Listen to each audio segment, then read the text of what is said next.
Well, it's our occasional catch-up with Paul Miron, who's a co-founder of Msquared Capital. We always like to see what he's seeing at the coalface in terms of property, and somewhere along the line we will get the property prices. But let's just kick off and say, g'day Paul, how are you? Thanks Peter, thank you.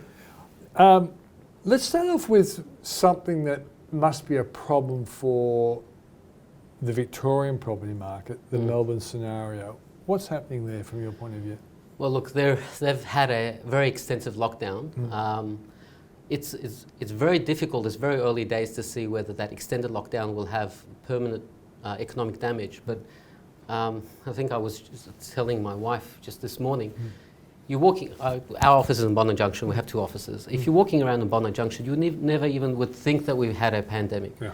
And I can't, my heart goes out to the people in Melbourne as well, because if we think back to when we were in our lockdown, at the middle of it, you'd be quite stressed and quite pessimistic in relation to the outlook as well. So, look, if we compare how we've come out of the lockdown and how our economy is come back, especially in Sydney and the rest of Australia, I think the trajectory will be very similar to what has happened. Okay, when I first started talking to you, always said you concentrated on the East Coast. That's right.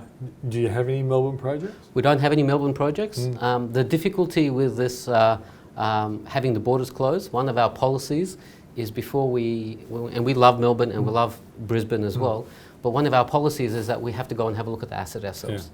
Yeah. If one of the two directors aren't able to do so, unfortunately we can't participate in those two markets at the moment. So. The minute that those borders are open, we would love to have more Melbourne opportunities and Brisbane opportunities on our books. The job story, what's it telling you in terms of its implications for property? Well, in the beginning of the pandemic, and I think we can recall, both RBA and the Treasury estimated that the jobless rate would be close to about, or unemployment rate, close to about 10%. Yeah. The last figures for last month were quite promising in the respect that we can see a trend now going that jobs are being created. There was 110,000 jobs being created approximately in last month, and the official unemployment rate has actually gone down from 7.5 to about 6.8. 6.8. Yeah, so that's pretty good. Yeah, so it's a kind of trend we hope can be sustained. If it does, does it make you clearly more optimistic about price movements 2021? Look, quite interesting, and if people go back and listen to what we've been saying every month and the articles that we've been writing as well, we always had a strong belief that property prices would not fall more than 5%. And in fact, if you look at the data over the last 2 or 3 years, a lot of we don't have an oversupply of property. We have lower interest rates. So I think right now the Reserve Bank and Treasury are doing a fantastic job. They're creating so much liquidity in the capital markets to allow banks to offer home loan rates at 2.3%. You can fix your home loan for 2.3%. Yeah, for 3 years, extraordinary. That's extraordinary. Yeah. So I think the combination of those elements is a lot of upside risk in relation to property that's never actually followed through. So if the jobless rates and the trend continues, just like what Bill Evans said just last week when he revised his estimate, that he could possibly see the property market going up by 15% over the next 2 years. Yeah, I must admit, when I read your report and I had to take a double take, did he actually say that? Yeah. I hope you haven't been drinking too much. No, I researched it, I listened to his report, I was very impressed, it was very well articulated, and for viewers who want to have a look at that even further, there's a really good, strong argument why property prices can go up by 15%. So, what do you think was the strongest part of that argument? Look, the strongest part of the argument, in my personal opinion, is that you just need to look at the cost of capital. So, affordability and the way that the psyche of the normal household works is that they're prepared to spend between 34% and 40% of the after-tax dollars to what asset? To the mortgage. And so if you're making mortgages cheaper, they have more money to spend, and therefore it actually pushes the prices up. Yeah. It's a very simple analysis, and because of what has happened over the last 3-4 years, and last month I came on your show, which I think was a quite interesting conversation. We were talking about the last time the property actually fell was not because of the dynamic of the market of oversupply or unemployment or any of the normal reasons why market goes down. It was only because regulation was in place. It was purposely done. And now we hear this week, which is quite fascinating, that Freiberg is saying, you know what, let's take a little bit of a deep breather in relation to putting any more shackles on the banks and being able to lend money as well. So the end of responsible lending, some people might think, is this the start of irresponsible lending? Yeah. It's obviously not. No. But I guess what you're arguing is if banks can say yes more easily, that's another plus for demand actually meeting supply, and that should stop prices from falling terribly and probably will raise prices, particularly in suburbs where there's big demand. Well, I think the critical argument there is for the 1% or 0.5% of the small fraction of society that do the wrong thing, everyone else has to pay the price. And I think it's, you got Philip Lowe basically saying, I think the pendulum has actually gone too far in blaming the banks when there's bad debt. Yeah. So there's a balanced approach here. I think there's a balanced approach where borrowers really need to take more due diligence and take responsibility for borrowing money, and the banks need to have a better culture in relation to lending money as well. I should throw in that Philip Lowe is the Governor of the Reserve Bank. Yep, sorry. That's right. But a lot of people aren't as smart as you when it comes to money. Yep. He is a very important money man. And he's a very smart person as Yeah, well. but he also did throw in that it beggars belief that every time a borrower is in trouble, it's the bank's fault. That's basically what responsible lending is implying. And he says he knows it's holding back the economy. Yep. All right, now, I thought what I'd love to finish off with is, you reckon that there's at least 6 questions someone should ask themselves if they want to be a property investor. Yep. Now, the kind of people who go to your business, just explain, That's right. Not sure what your business does. See, it's a very good question. There's so many different ways I can answer it. But just essentially, a simple one. I'll try to do it as simple as possible, Peter. So essentially, we have a whole bunch of investors that trust us and understand. We understand their risk profile, and what we do, we talk to them very regularly, and we match up their risk appetite and what they want to see from us to the market. So we find borrowers with specific criteria they need, and we match up with our investors. What's a classic kind of borrower then? Oh, look, this month we have a very interesting transaction we're just settling today. We have an existing borrower with our business. He borrowed money against a Vaucluse asset. He's a developer. We don't take any construction risk, and he hates construction loans altogether. He absolutely hates it. So what he does, he finishes a building, it's unencumbered. So he's done a Vaucluse property, we'll give him a mortgage against that. He takes the cash out and he goes and does another project.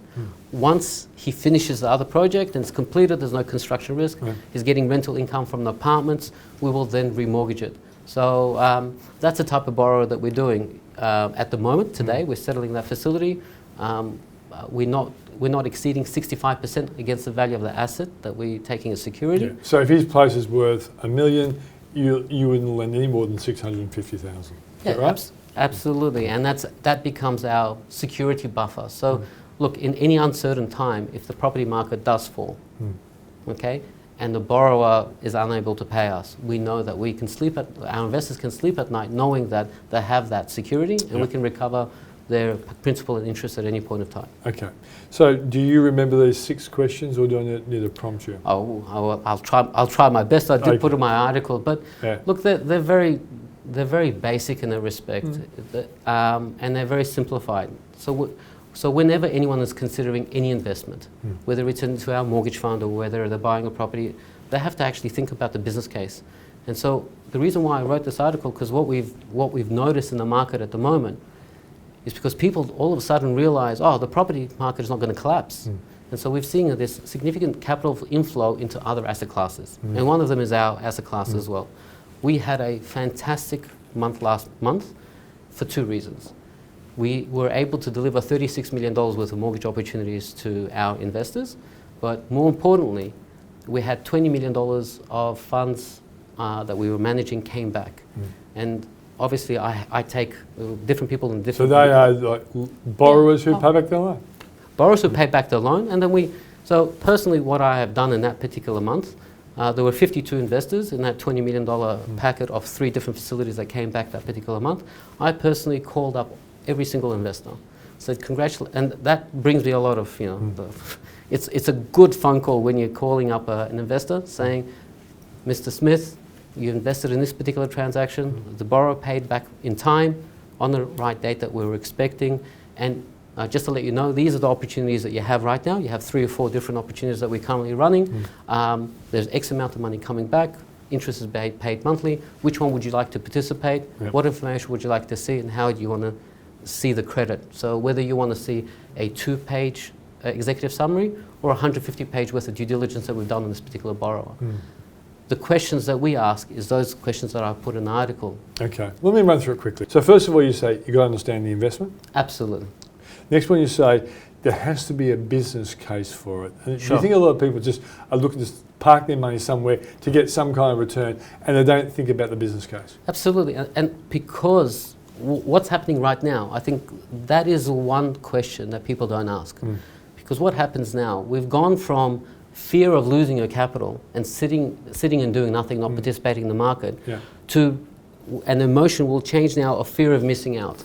And the one thing that logic just goes out the window is asking one question. I'm investing my money. What is the structure? How safe is the structure? How does it work? And most people can't even say how the investment works. If they can't answer that simple question, they shouldn't do it. Do they invest on basic gut feeling? Absolutely, and emotion. And that's when they can be hoodwinked. And that is really critical, because we can see a change in sentiment in relation to many asset classes right now, and now is the time to be very diligent. Yeah, one important one here you've got, does it make commercial sense? And I think you've covered that anyway. But also, what's the security being offered? And that's the important part of your operation, isn't it? Because sometimes the story of why you should invest is so great, you don't ask the second question. So what happens if the story or the business case that you told me won't work? What do I have to follow? What if a pandemic comes along and there's no job keeper? That's right. Well, because we're a little bit different, okay? We are a secured lender. So no matter how good the story is, why you need my money as an investor, you want to borrow from me, I need to make sure that I have security. And so we all have banking backgrounds in our business, and we always look at the worst case scenario. And you're saying basically if it's 65%, house price may have to fall by 35%, before you're in a little bit of trouble. That's right. You still be able to sell it, but it just be that bit scary. But 35%, that would be the Great Depression stuff. Yeah, and it's not just any security. It has to be a quality security, non-specialised, on the eastern seaboard. We don't generally do anything out of metro areas. We don't want land. We want things that actually can sell quickly if we have to recover it. Okay. So to sum up, if you're giving advice to a family member who said to you, I want to be a property investor right now, what would you say? Look, there's plenty of opportunity, but doing your research is very, very important. So look, we can see a lot of green shoots coming up through the market right now. Not every single area or suburb or single asset will do well. And look, you have to weigh up your risk profile. And so no matter where the market is, and I think I've come onto your show previously, no matter where the market's going up or down, there's always opportunities in the market, and you need to be able to find them, assess and understand risk. That's Paul Miron from Msquared Capital.